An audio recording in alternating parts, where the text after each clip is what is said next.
Well, thank you very much. And on behalf of Melania, myself, and our entire family, I want to thank you all for being here tonight. It's a very special occasion at a very special place.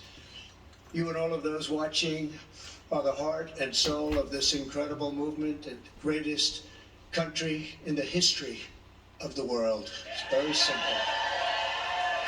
There has never been anything like it, this great movement of ours. Never been anything like it, and perhaps there will never be anything like it again. There's never been anything to compete with what we have all done.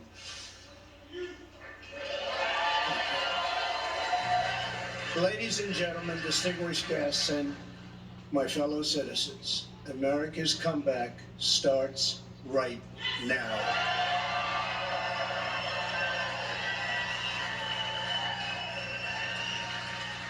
Two years ago, when I left office, the United States stood ready for its golden age. Our nation was at the pinnacle of power, prosperity, and prestige, towering above all rivals, vanquishing all enemies, and striding into the future, confident and so strong. In 4 short years, everybody was doing great. Men, women, African Americans, Asian Americans, Hispanic Americans, everybody was thriving like never before.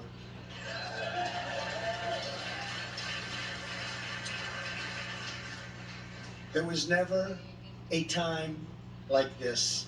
We turned the page on decades of globalist sellouts and one-sided trade deals, lifted millions out of poverty, and together we built the greatest economy in the history of the world. When the virus hit our shores, I took decisive action and saved lives and the U.S. economy. And by October of the same year, America was roaring back with the #1 fastest economic recovery ever recorded. How about that? All of the incoming administration and all they had to do was just sit back and watch. Inflation was non-existent. Our southern border was by far the strongest ever. And because the border was so tight, drugs were coming into our country at the lowest level in many, many years. Importantly, after decades of rising energy costs, the United States had finally attained the impossible dream of American energy independence, which soon would have turned into energy dominance.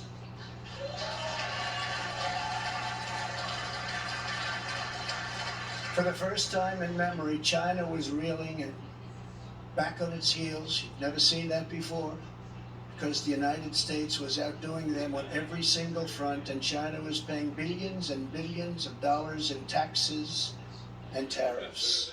The farmers know that because they got 28 billion of it. No president had ever sought or received $1 for our country from China until I came along, and we were getting hundreds of billions of dollars. Many people think that because of this, China played a very active role in the 2020 election. Just saying, just saying. Sure, that didn't happen. Instead of jobs and factories leaving America for China, they were for the first time ever leaving China for America.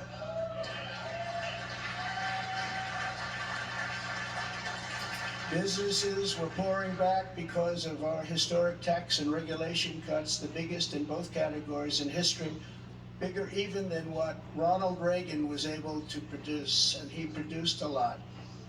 China, Russia, Iran, and North Korea were in check and respected. They respected the United States, and quite honestly, they respected me. I knew them well. I knew them well. The vicious ISIS caliphate, which no president was able to conquer, was decimated by me and our great warriors in less than 3 weeks, and al-Baghdadi, its founder, was hunted down and killed. North Korea had not launched a single long-range missile since my summit with Chairman Kim Jong-un nearly 3 years before we developed a relationship. And that's a good thing, not a bad thing. It's a good thing. Very good thing, actually. Because look at what's happening today. My opponents made me out to be a warmonger and just a terrible person who would immediately go into war. They said during the 2016 campaign that if he becomes president, there will never be a war within weeks. And we will have wars like you've never seen before. It will happen immediately. And yet, I've gone decades without a war, the first president to do it for that long a period.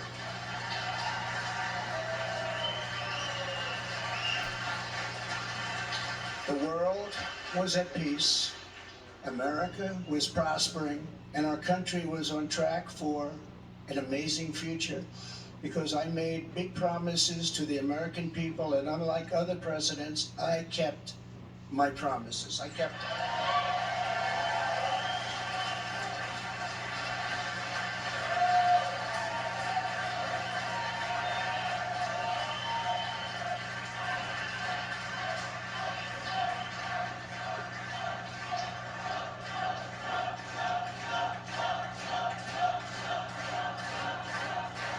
Thank you very much. Under our leadership, we were a great and glorious nation, something you haven't heard for quite a long period of time. We were a strong nation, and importantly, we were a free nation. But now we are a nation in decline. We are a failing nation. For millions of Americans, the past 2 years under Joe Biden have been a time of pain, hardship, anxiety, and despair. As we speak, inflation is the highest in over 50 years. Gas prices have reached the highest levels in history and expect them to go much higher now that the strategic national reserves, which I filled up, have been virtually drained in order to keep gasoline prices lower just prior to the election. Joe Biden has intentionally surrendered our energy independence. There is no longer even a thought of dominance, and we are now begging for energy help from foreign nations, many of whom find us detestable. Our southern border has been erased, and our country is being invaded by millions and millions of unknown people, many of whom are entering for a very bad and sinister reason. And you know what that reason is. We will be paying a big price for this invasion into our country for years to come. Hundreds of thousands of pounds of deadly drugs, including very lethal fentanyl, are flooding across the now open and totally porous southern border. The blood-soaked streets of our once great cities are cesspools of violent crimes, which are being watched all over the world as leadership of other countries explain that this is what America and democracy is really all about. How sad. The United States has been embarrassed, humiliated, and weakened for all to see. The disasters in Afghanistan, perhaps the most embarrassing moment in the history of our country, where we lost lives, left Americans behind, and surrendered $85 billion worth of the finest military equipment anywhere in the world. And Ukraine, which would have never happened if I were your president, are something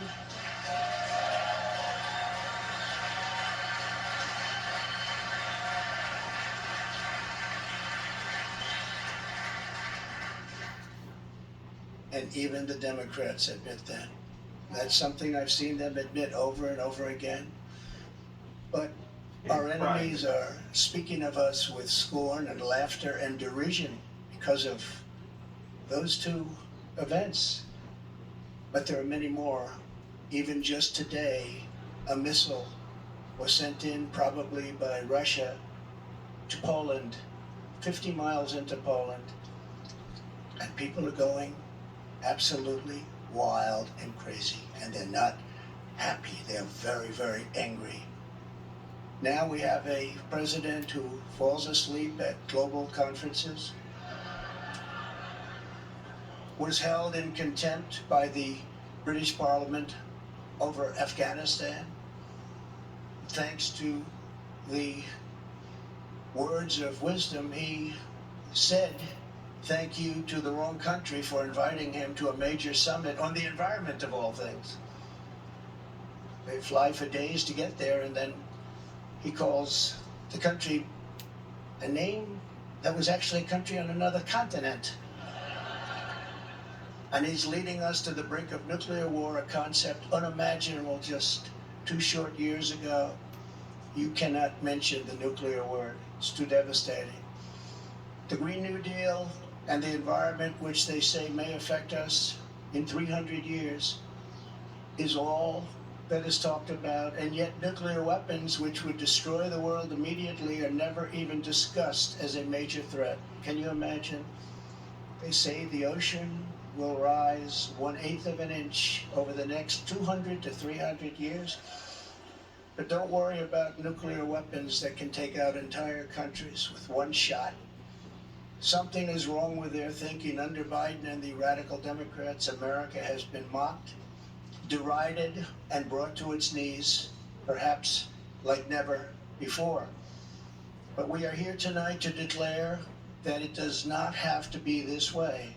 It does not have to be this way.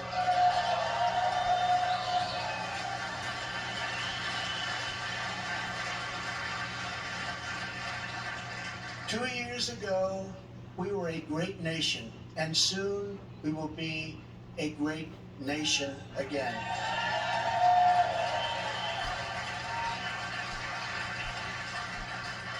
The decline of America is being forced upon us by Biden and the radical left lunatics running our government right into the ground. This decline is not a fate we must accept.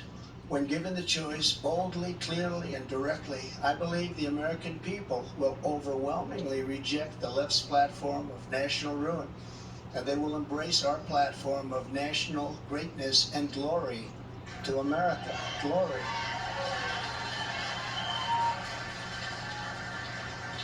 Exactly 1 week ago, our citizens voted in the important midterm elections, and despite a ridiculously long and unnecessary period of waiting, far longer in fact than any third world country, just a short time ago, the Republicans won back control of the House of Representatives.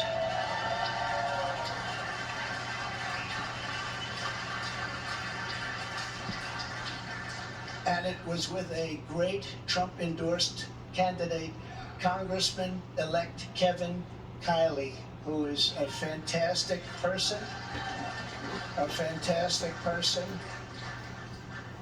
and I'm very happy it was his vote that did it. But we now won back. This happened just an hour ago. Much criticism is being placed on the fact that the Republican Party should have done better, and frankly, much of this blame is correct. But the citizens of our country have not yet realized the full extent and gravity of the pain our nation is going through, and the total effect of the suffering is just starting to take hold. They don't quite feel it yet, but they will very soon. I have no doubt that by 2024, it will sadly be much worse, and they will see much more clearly what happened and what is happening to our country, and the voting will be much different. 2024.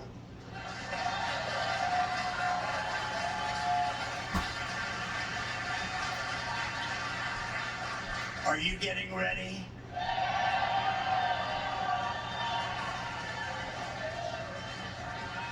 And I am too.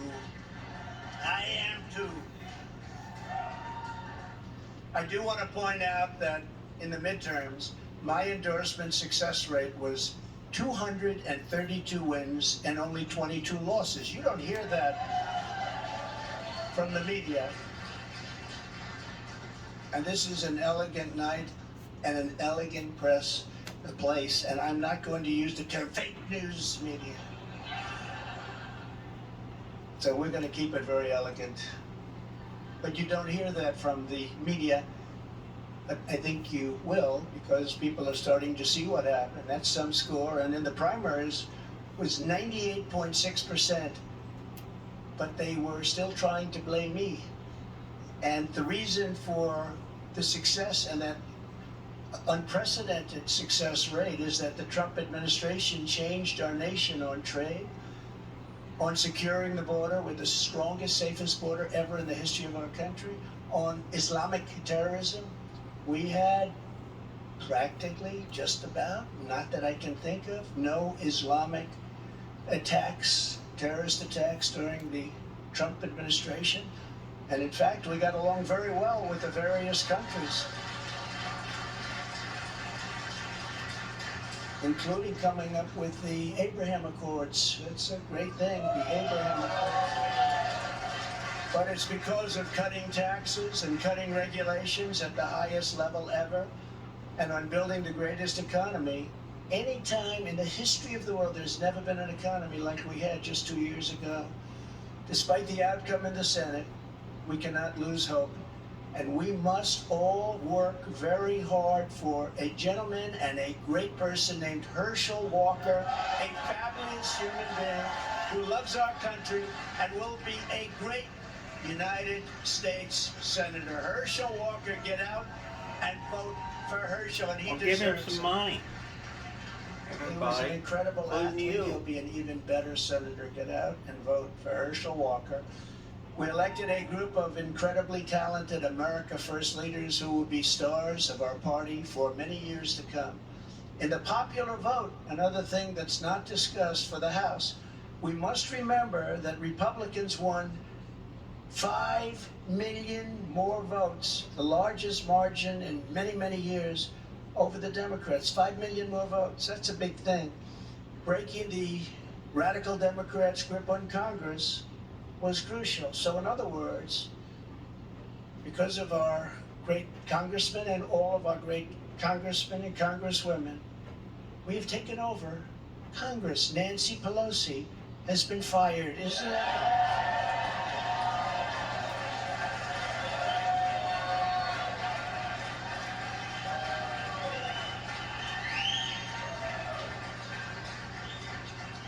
I told them, I said, if you just keep a little bit lower standard, you're going to have a big victory. They said, let's win by 40 seats. Let's win by 50. I said, if you win by 2 seats, be happy. But she's on her way to another country right now. She's been fired. But we always have known that this was not the end. It was only the beginning of our fight to rescue the American dream. And it's a word you don't use, 2 words. I don't want to be Joe. It's 2 words, American dream. That was not good what he did. There are a lot of bad things, like going to Idaho and saying, welcome to the state of Florida. I really love it. In order to make America great and glorious again, I am tonight announcing my candidacy for President of the United States.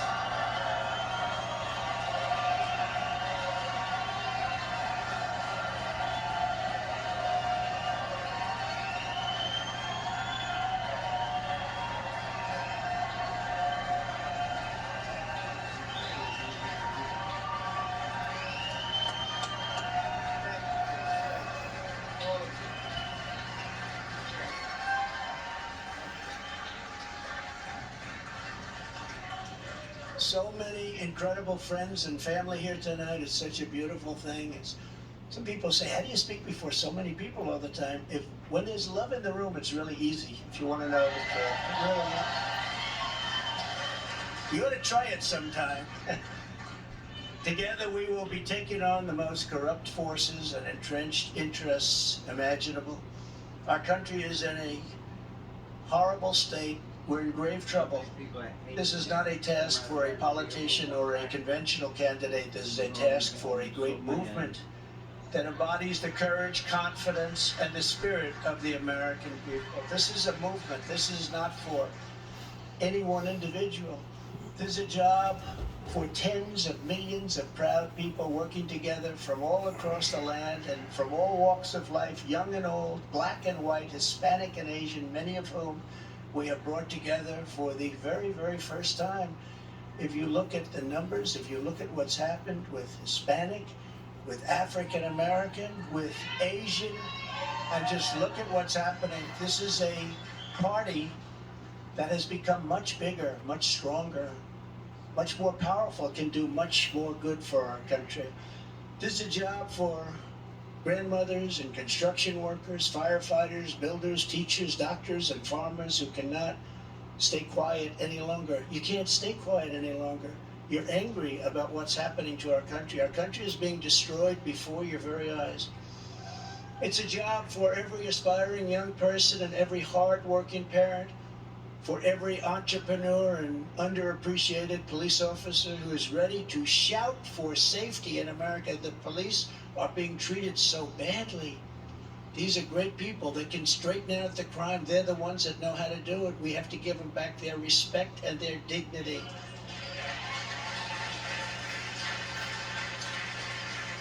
This will not be my campaign. This will be our campaign all together.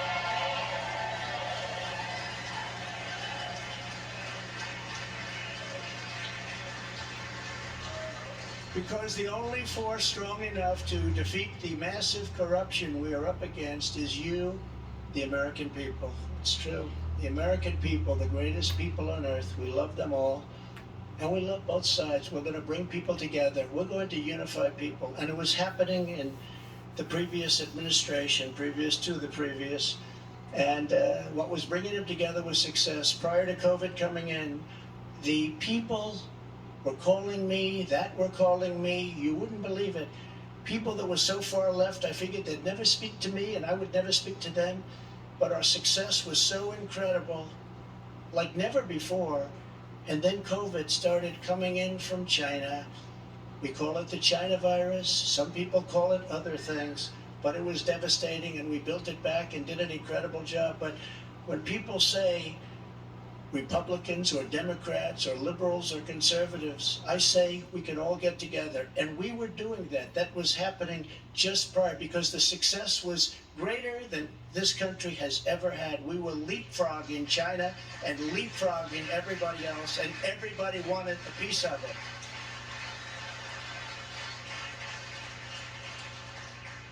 But just as I promised in 2016, I am your voice. I am your voice.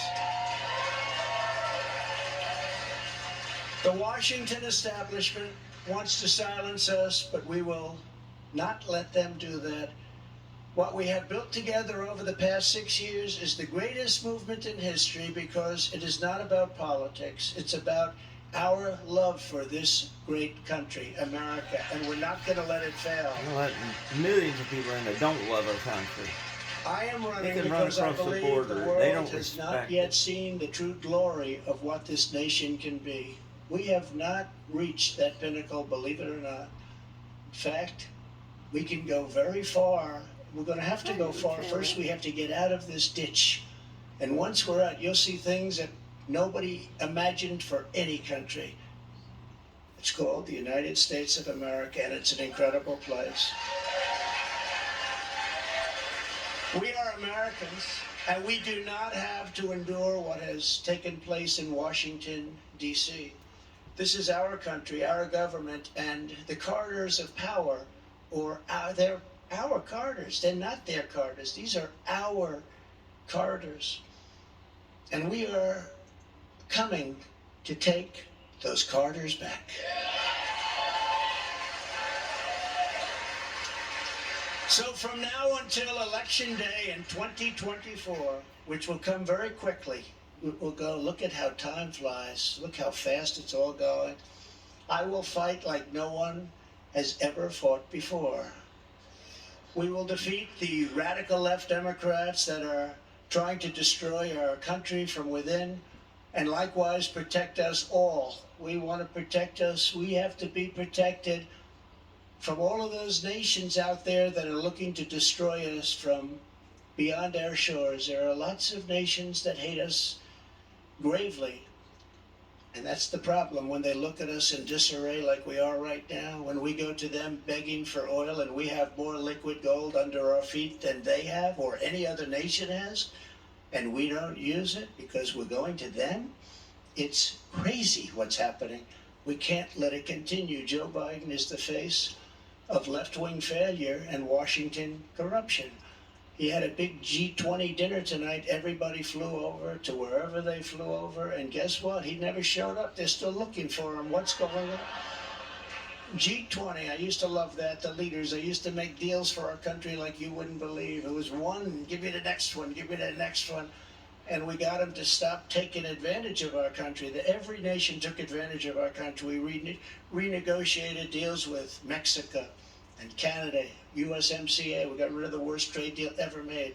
Ever made, NAFTA, the worst trade deal ever made. That's why the farmers love Trump, because we did a great job, but manufacturers also. And we did a deal, we restructured our terrible deal with Japan, and I did it with Prime Minister Abe, a great man who unfortunately is so sad. He was a great friend of mine, but a great man, loved his country so much, but we restructured and made it a really terrific deal, and with South Korea and so many other countries. And the best of all was what we did to China. We made an incredible deal, but after COVID, I don't even bother talking about it because the devastation that caused for the entire world was too much to bear. I will ensure that Joe Biden does not receive 4 more years in 2020. Can't do it.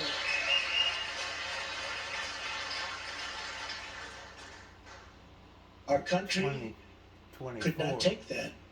And I say that not in laughter, I say that in tears. Our country could not take 4 more years. It can only take so much.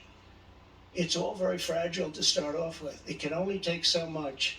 In 2020, I received the largest number of votes of any sitting president in history by a lot.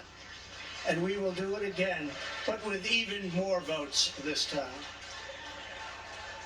Many have noted that huge gains we have made with Latino voters, and I believe we will set even greater records with this crucial vote in 2024. The Hispanic voter, the Latino voter has been unbelievable. Great people, very entrepreneurial people, and they want security. And everyone thought when I did the wall, I built the wall, and they thought, oh, that would hurt me with the Hispanic vote. No, it helped me because they understood. They wanted safety, they wanted security, and they understood the border better than anybody else.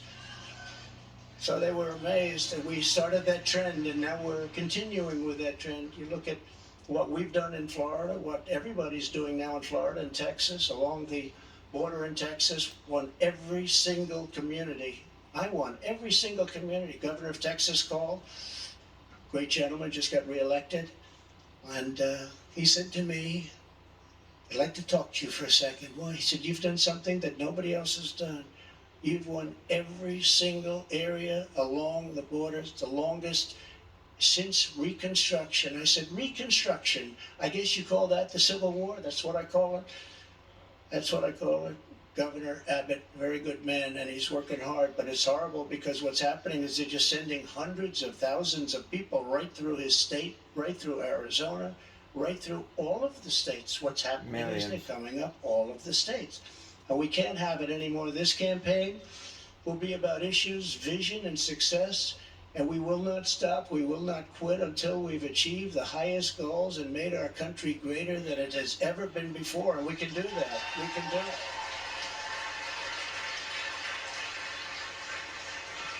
Our victory will be built upon big ideas, bold ambitions, and daring dreams for America's future. We need daring dreams. It is not enough merely to complain or oppose. We don't want to be critics. We don't want to be complainers. I never wanted to be a critic. I never respected critics. They tell people what's wrong, but they can't do it themselves. We will win because we will fight with every measure of our strength and with every ounce of our energy to lift up the working men and working women of America and to restore the fabric of this nation. The radical left Democrats have embraced an extreme ideology of government domination and control. Our approach is the opposite, one based on freedom, values, individual responsibility, and just plain common sense. It's common sense. He spells it out real good. Wish we could have some In bad 2 years, the things Biden against it. administration has destroyed the U.S. economy. Just destroyed it. That's With the victory, we will again build the greatest economy ever. will take place quickly. The stroke of We will his build pen the as soon as greatest he got in economy there. ever. Started unraveling the government for success. And if you remember, I did it twice. I did it before COVID and then handed off something where the stock market was higher than just prior to COVID coming in. And we did it twice, and we will do it again, but this time we'll do it bigger, stronger, better than anybody can even imagine.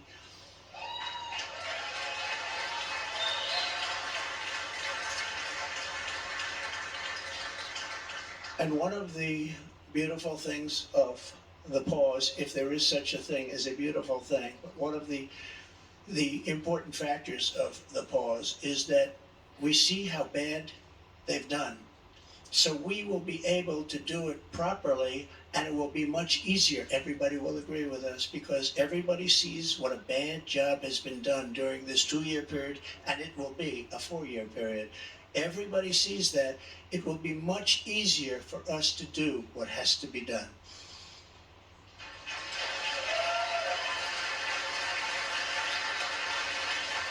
We will immediately tackle inflation and bring down to a level that it was. We were at 0, but actually the best number is 1%. Do you know that? You don't want it really 0. But we were at 0. We actually got it to exactly 1%, the perfect number. One thing every economist agrees: don't have it 0, have it like at 1%. They even say 1 to 2, but I said let's do 1. And we had it at 1%, and we had it there for a long period of time, and we had the value of the dollar. We had it so that this country could make a lot of money. And I fought other countries where they devalued their dollar, or they devalued their currency, whether it was the pound or whether it was the yuan or the yen.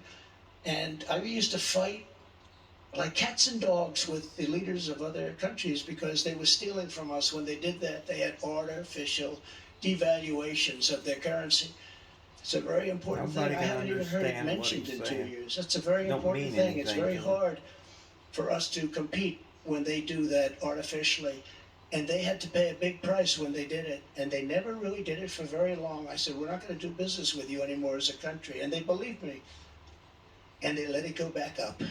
Instead of putting America last, as the Biden administration has done very, very openly and bravely, because I can't imagine saying, let's put America last. I think it takes courage.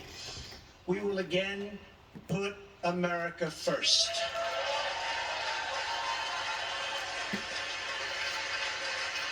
Every policy.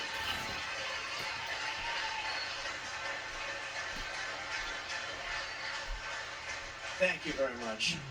We do love our country, isn't it? That's why we're here. I didn't need this. I had a very nice, easy life. This is something I didn't need, and a lot of you people don't need either, but we love our country. We have to take care of our country. We have to save our country. Every policy must be geared toward that which supports the American worker, the American family, and businesses both large and small, and allows our country to compete with other nations on a very level playing field, which we never had until I came along and the Trump administration came along, and now we're losing it. They're moving back into China. They're moving back into these other countries. It's horrible. That means low taxes, low regulations, and fair trade, much of which I've already completed, but now will even greatly enhance. Other countries should pay for the privilege of coming into the American marketplace. They have to pay to come into our country and make all of that money, take it away from us.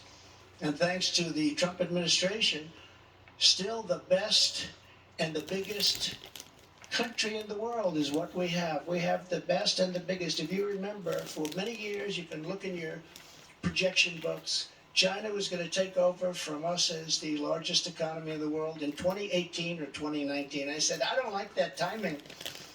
And I was with President Xi, who's now president for life. I called him king. He said, no, I'm not the king. I said, yes, you are the king. You're president for life. It's the same thing. But I said, President, you can't do these things. You can't. Remember, they had China 25. That means China was going to take over virtually the whole world economy by 25. I said, that's not a nice sign. I don't want that sign. They took it down. They took down the whole slogan. Probably will be coming back at some point in the near future. But I found it very insulting. I said, I find that very insulting. On day one, we will end Joe Biden's war on American energy.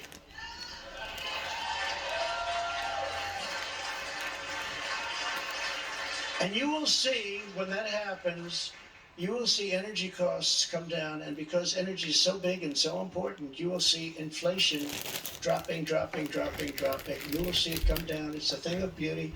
And you wouldn't think it's that complicated. Now, what has been complicated a little bit is what's happened to so many other things. I believe originally started by this energy disaster.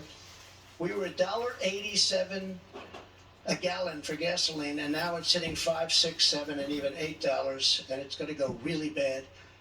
The socialist disaster known as the Green New Deal, which is destroying our country, and the many crippling regulations that it has spawned, will be immediately terminated so that our country can again breathe and grow and thrive like it should.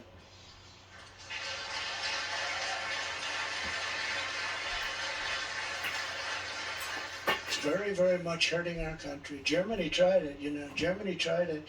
They were up for about a year. Remember I sent to Angela. Remember Angela? Do you remember Angela? Nobody's remembering her now. Angela And if Merkel. you're just joining us, President Trump in Mar-a-Lago announcing his 2024 presidential run. We're going to go back to the speech in just a minute. Let's get some quick snap reaction first from Pete Hegseth, who's been watching along with us. Pete, he went through every issue of success, every issue of failure as it relates to the Biden administration, how this country has changed so dramatically in the last 2 years. I just got an early copy of the text just now, and I'm looking at it. We'll go back in a minute when he has a pretty important close, but your thoughts so far? Well, Sean, nothing like the original.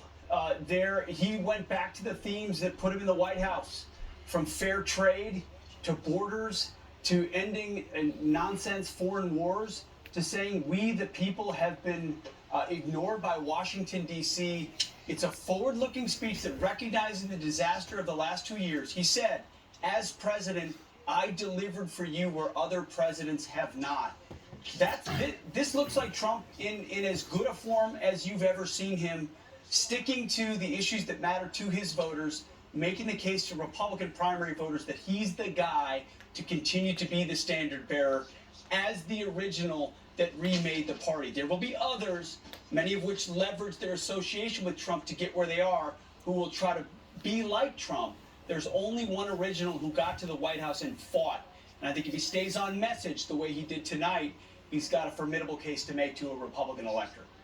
Governor Huckabee, we will lift up the working men and women. We will restore the fabric of this great nation.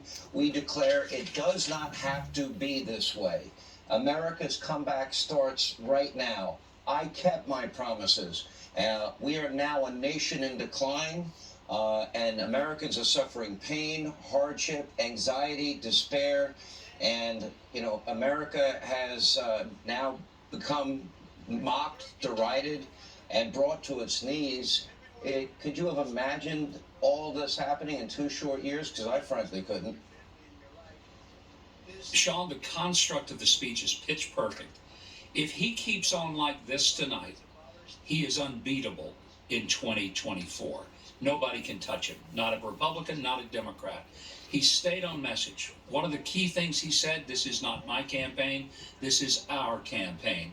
He has made it about the American people. He's reminded them that the reason they voted for him once and most of us twice was because he was fighting for us. And he made the comment, this is not about critics and complainers.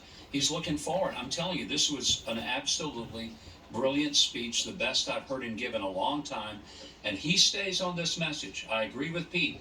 He stays and keeps it between the ditches, and this focus, he's unbeatable. I think you might be able to make the case, Pete Hegseth, You know, all of his policies, so and many he dumb went through things a list before. of I wish you all would of them, and he watch talked what he's about saying. inflation non-existent. He talked about secure Can do borders. good He things talked for about us. his defeat of the caliphate. He talked about energy independence. He talked about how peace through strength worked, and how he kept his promises, as I said. You know, then he compared it to higher gas prices, record high inflation, surrendering energy independence, our southern borders. He called it an invasion, and along It is with it, an fentanyl invasion. and opioids, Can't and call what a it anything failure it's been. else. The failure in Afghanistan, I the thought of failure in that Ukraine. before I heard them call it All that. of these things, I know people might, you know, I've had many people over the years, Pete, say, you know, the policies are perfect. You know, does he have to fight that much? And, you know, and send out these tweets and all. I'm sure you've gotten the same questions too. And I'm thinking, well, if you were lied about for 3 years about Russia, you might be a little defensive and a little combative also.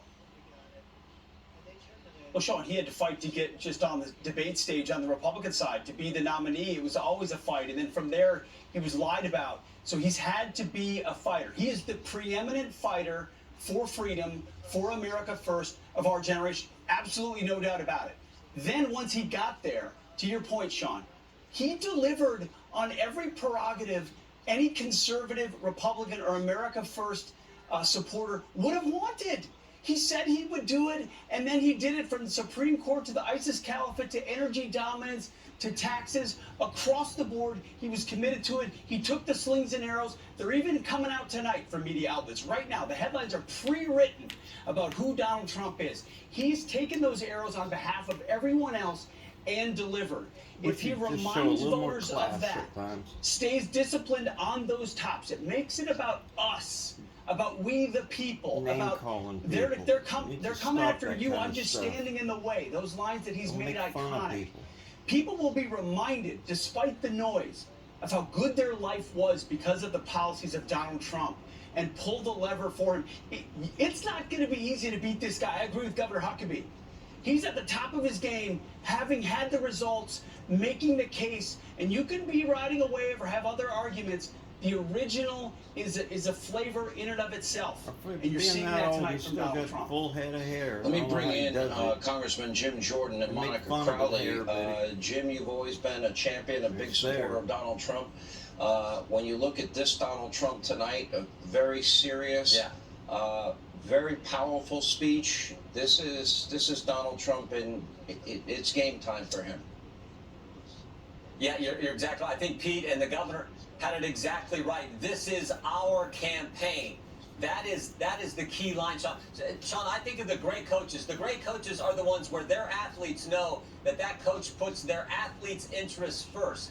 That is exactly what President Trump has done for the American people. When you've been to these rallies, these huge rallies, and President Trump has a great line. He says, "The left comes after me because I'm fighting for you." His audience knows that. His supporters know that. There is a bond. There is a relationship that forms. And so that very first line, which is America's comeback starts today, that is what this is about. And that is why so many people are attracted to this guy and how he fights for this country, because they know he puts their interests first, their family's interests first, and America's interests first. And that is what matters more than anything, especially now with what we've seen from Joe Biden and the left.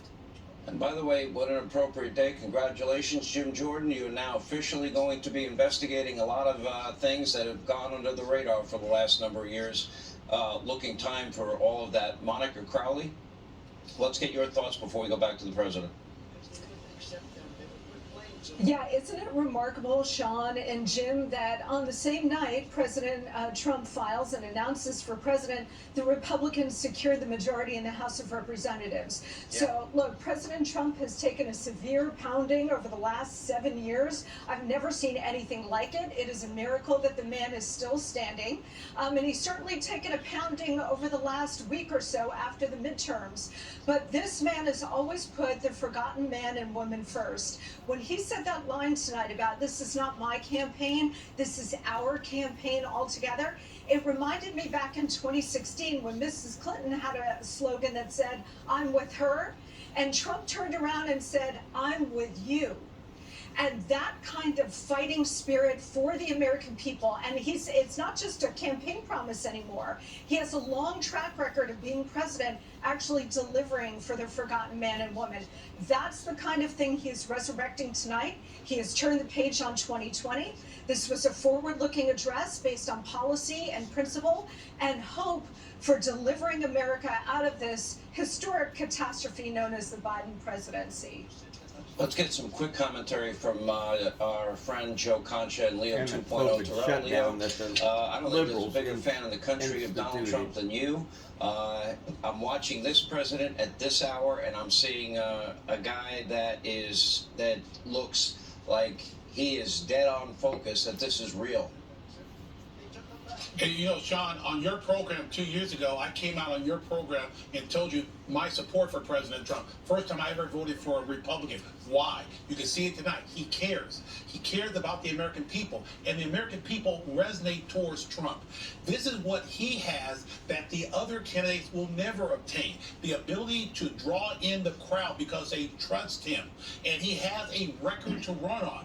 This is a guy who is very comfortable in front of the American people because they trust him. And I'll tell you right now, I'm more determined than ever before. On your program 2 years ago, more now, I'm a big Trump supporter because he cares about America. As a civil rights attorney, I care, and that's why I'm supporting Trump again. You know, one thing that I would argue, Joe Concha, the president has made his case about issues involving elections and fraud, etc. No talk of that tonight. He has seemed to have evolved into, he would like to see states evolve paper ballots like Canada and like France and like Great Britain, and you have partisan observers watch the vote count and watch the voting. And, you know, I think that is probably a big step in many people's minds, that they said, okay, we've heard that point. Now it's about the future, because elections are about the future.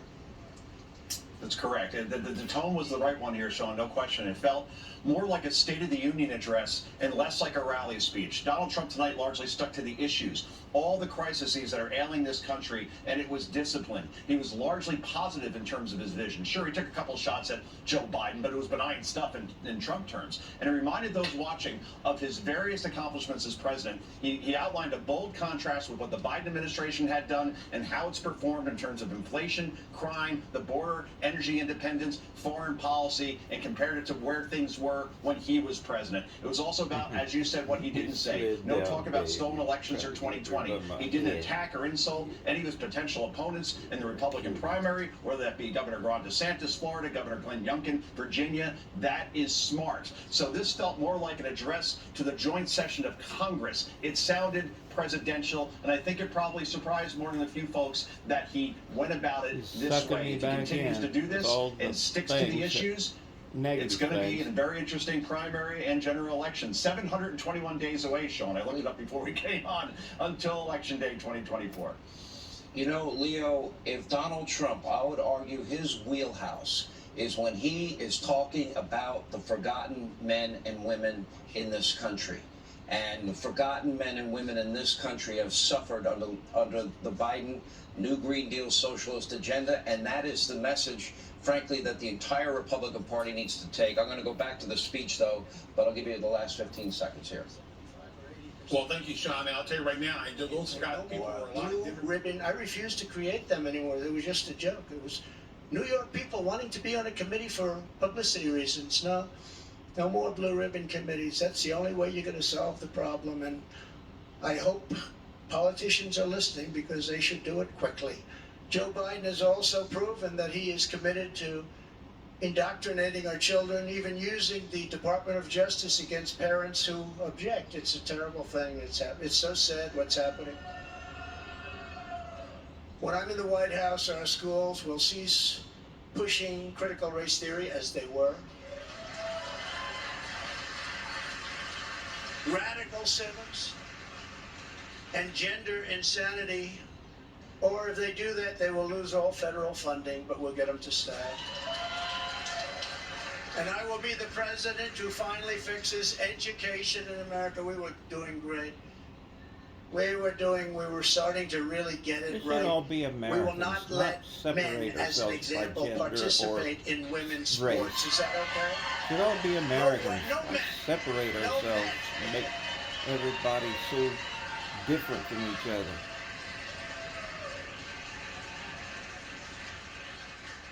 My people tell me, sir, that's politically incorrect to say. I said, that's okay, I'll say it anyway, if you don't mind.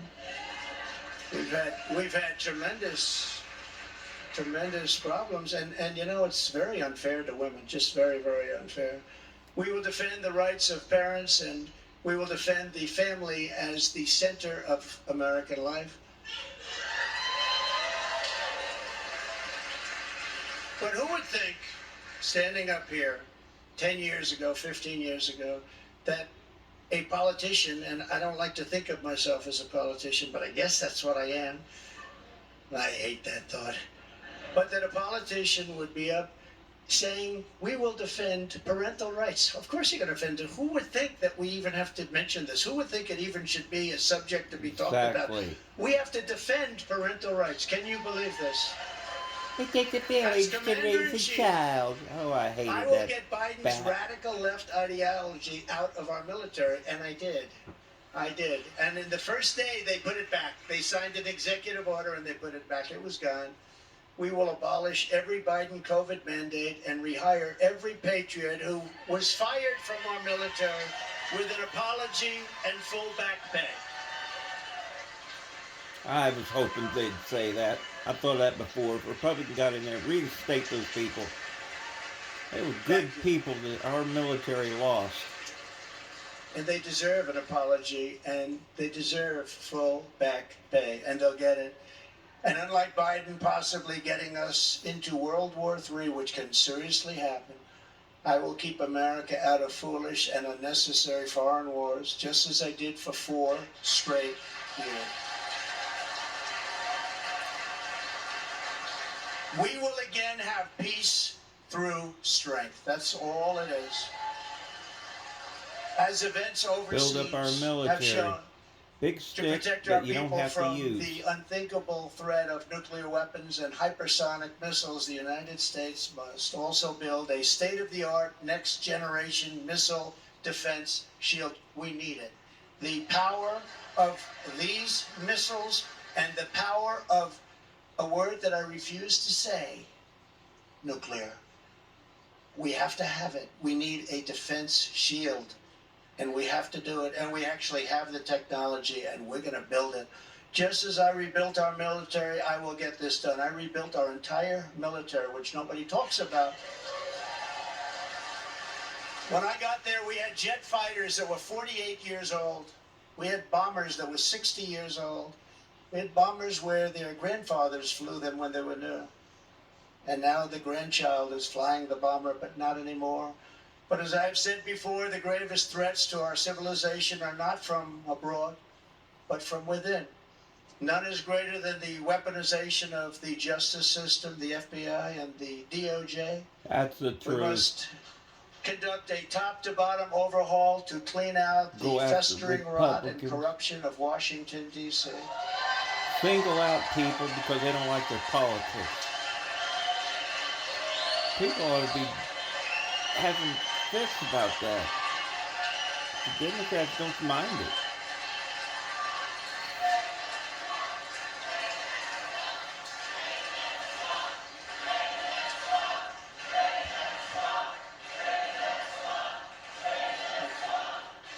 Thank you.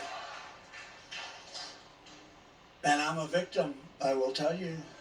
I'm a victim. Think of it. The FBI offered $1 million to Christopher Steele, who wrote the fake dossier, if he will lie and say that the fake dossier was true. And he refused to do it, so it had to be really fake. And then they hired somebody, Demchenko, for $200,000 a year to focus on Trump and to get Trump and other things, including the raid of a very beautiful house that sits right here. The raid of Mar-a-Lago, think of it. And I said, why didn't you raid Bush's place? Why didn't you raid Clinton? 32,000 emails. Why didn't you raid Clinton's place? Why didn't you do Obama, who took a lot of things with him? We will dismantle the deep state and restore government by the people.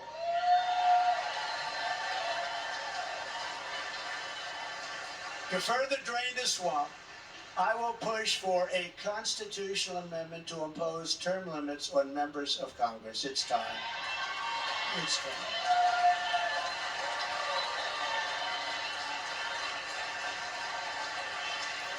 And I will ask for a permanent ban on taxpayer funding of campaigns, a lifetime ban on lobbying by former members of Congress and cabinet members.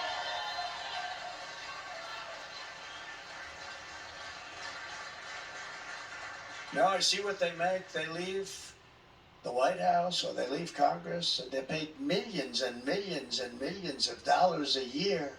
No, you have to have a ban. We want a ban on members of Congress getting rich by trading stocks with insider information. And many of our great members agree with that. They actually agree with that. And of course, we will do whatever it takes to bring back honesty, confidence, and trust in our elections. To eliminate cheating, I will immediately demand voter ID, same-day voting, and only paper ballots.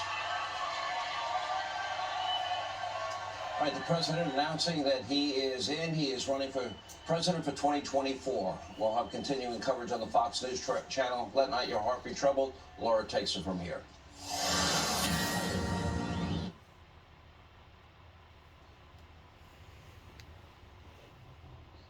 And as Sean said, President Trump continues to speak. He spoke now almost for about 57 minutes or so. 2024 is off and running. We're going to dip back in and see what he's still saying. By 10 o'clock in the evening, no complaints. You had a winner, you had a loser. The loser went home.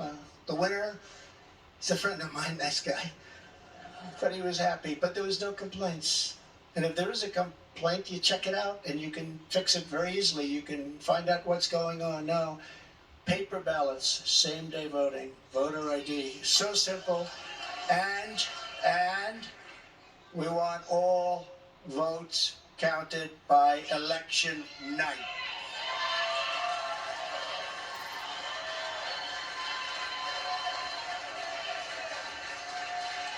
Those crazy states we find a way to muck that up. They spend all of the money for machines and all of this stuff, and they end up 2 weeks later, 3 weeks later. By that time, everyone forgot there was even an election. It's horrible. And this doesn't happen. I said it before. It doesn't happen in third world countries. They do better than we do. It's horrible what's happening with our election and election process. And I'll get that job done. That's a very personal job for me. I take that very personally. But this is just the beginning of our national greatness agenda, and that's what we call it, a national greatness agenda, because our country can be greater than it ever was. Our country was great. Our country's not great anymore. Our country's a laughingstock right now. But our country can be greater than it ever was before, by a lot. There will be more, much more to come in the months ahead. There are so many things we can do. Many of them are not even hard to implement. The journey ahead of us will not be easy. How can you change the Anyone election? who truly seeks Let's run to state by take state. on this rigged and corrupt system will be faced with a storm of fire that only a few could understand, right? I happen to have some children in the front row. They understand. In fact, my one boy, stand up, Eric.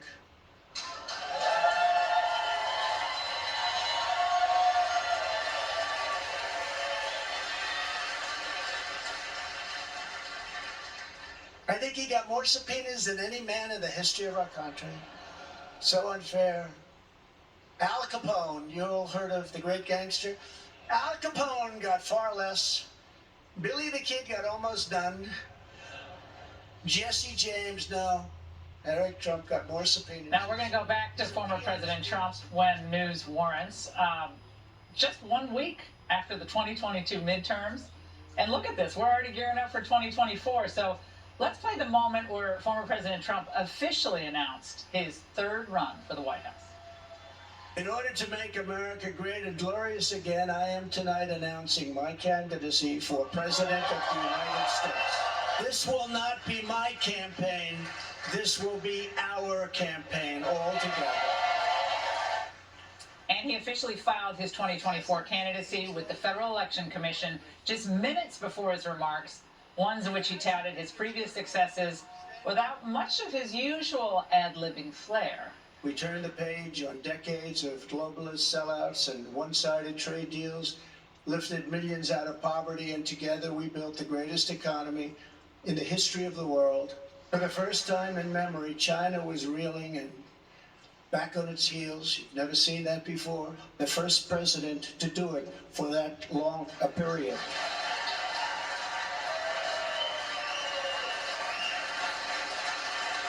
The world was at peace, America was prospering, and our country was on track for an amazing future because I made big promises to the American people, and unlike other presidents, I kept my promises. Joining us now is Ben Domenech, Fox News contributor and editor-at-large at The Spectator, Florida Congressman Byron Donalds, and Hoover Institution's senior fellow Victor Davis Hanson. Congressman, let's start with you. Some are suggesting this might be too early to announce. People are wondering about that. Your thoughts tonight? Look, I think when you get in the race, you get in the race. The president has been thinking about this for quite some time, and he says, we're not going to wait, we're going to go right now. Take a backdrop. Forget the midterm elections for a minute. Let's put that to the side. America is struggling. And of all the people out there who say they know what to do, we know that Donald Trump knows how to get the country back on track. He did it once. He could do it again. The timing is frankly up to him because he's the one that he's been thinking about this for quite some time. He's decided to set the pace for the 24 elections. Ben, the congressman mentioned the midterms, but here's Donald Trump touting his endorsement success.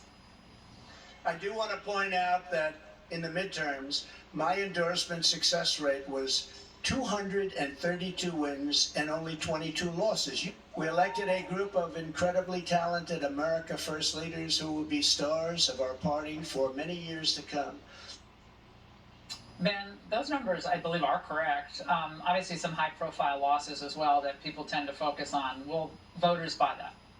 I don't think that they really will, Laura, and the reason is that so many of the endorsements that Donald Trump made were for these outsider candidates who were lacking in political experience, who ultimately ran into, I think, a really tough storm.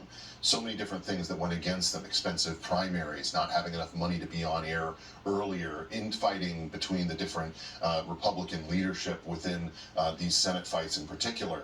And I think at the end of the day, people are generally disappointed. A lot of Republicans are disappointed with the outcomes here. At the same time, I do think that what you heard from Donald Trump tonight was very serious and somber about the nature of the country. He said repeatedly that this was, something that he felt like he had to do and that he, felt compelled to do it given the nature of the challenges facing the country. And he's not wrong when he says that. We see so many concerns that are very real and very significant on every kitchen table across the country. And the question really is whether voters, Republican voters in the primaries, trust him to be the one to offer the best answer. Now, Victor, today on the Hill, Mitch McConnell, we're waiting for him. He doesn't like to speak much, but when he does speak, people listen, and this is what he said about the midterms. We underperformed among independents and moderates because their impression of many of the people in our party and leadership roles is that they're involved in chaos, negativity, excessive attacks, and it frightened independent and moderate Republican voters. Victor, your response to that, given where the party is today and the lack of success in some of the campaigns that Mitch McConnell himself funded with the Senate leadership PAC money? Yeah, well, he may have a point, but what are we going to go back to? Romneyism and McCainism? The Republicans hadn't won 51% of the national vote since 1988, so there were problems. And when he looks, that's one criticism of the midterm, obviously, but there were so many other force multipliers, Laura. They got outspent, they got completely surprised by the mail-in ballots, and they had warning in 2020. I don't know why Senator McConnell put so much money in Alaska when he could have helped Lake Masters. There was misallocations of funds. And so they didn't have I mean, Trump made a good point when he said, we're not just critics. We're going to give you positive solutions. And he tried to do that for most of that hour. But that was one of the criticisms. They had good criticisms in the midterms of the open border and gas and inflation and crime. But then everybody said, and what are you going to do about it? And then they fell silent. And nobody had a contract for America specific agenda. I know they didn't think they wanted to do that because they would be open to criticism, but that was a big mistake. Because the narrative had been they're negative, they're insurrectionists, and then they were negative where they could have been more positive. I think tonight he was much more somber and soft-spoken, and he did things that people that tried to address a lot of criticisms of him. He said, get out and vote for Herschel Walker. Just don't be critical. And he had sort of a softer tone for most of the speech. I think that was in reaction to a lot of the criticism. I think he had to go out and announce now because people had told him that if you don't, the snowball effect of DeSantis is going to just increase. So it was either now or never, I think. Byron, when you think about it, the status quo won out with these leadership elections. Then it often happens that way. So both McCarthy is reelected, he gets the speakership, and Mitch McConnell and I believe RNC, Ron McDaniel, will hold that as well. Your reaction to just that after the midterms, is that the right course? Look, I think we got to have changes because the reality is in this